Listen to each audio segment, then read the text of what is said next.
شوال کا مہینہ چل رہا ہے۔ اس مہینے کے اندر 6 روزے رکھنا مستحب ہے۔ جامع ترمذی حدیث نمبر 759۔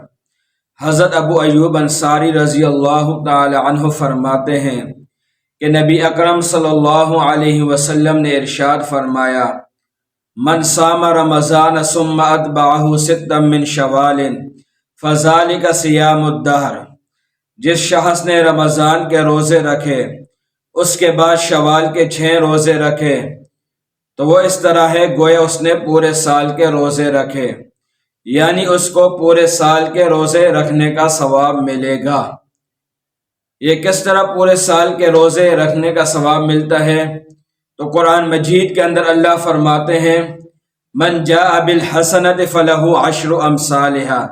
جو شخص ایک نیکی لے کر آئے گا اس کو 10 نیکیوں کے برابر ثواب ملے گا۔ تو جس شخص نے رمضان کے 1 مہینے کے روزے رکھے تو اس کو 10 مہینوں کے روزوں کے برابر ثواب مل گیا، اور اس کے بعد شوال کے 6 روزے اگر کسی نے رکھ لیے تو اس کو 60 روزوں کے برابر ثواب مل گیا۔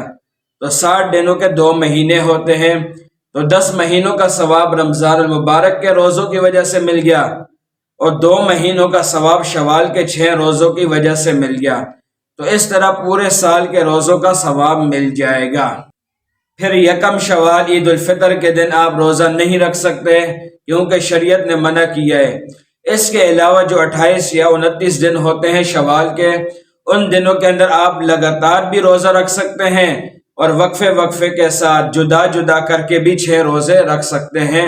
دونوں طرح کی اجازت ہے۔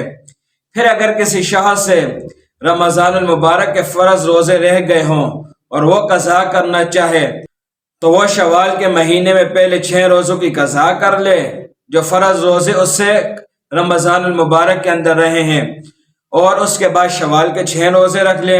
اور اگر شوال کے روزے پہلے رکھتا ہے اور قضا بعد میں کرتا ہے تو اس طرح بھی جائز ہے، کر سکتا ہے، لیکن قضا روزوں کے اندر زیادہ تاخیر نہیں کرنی چاہیے۔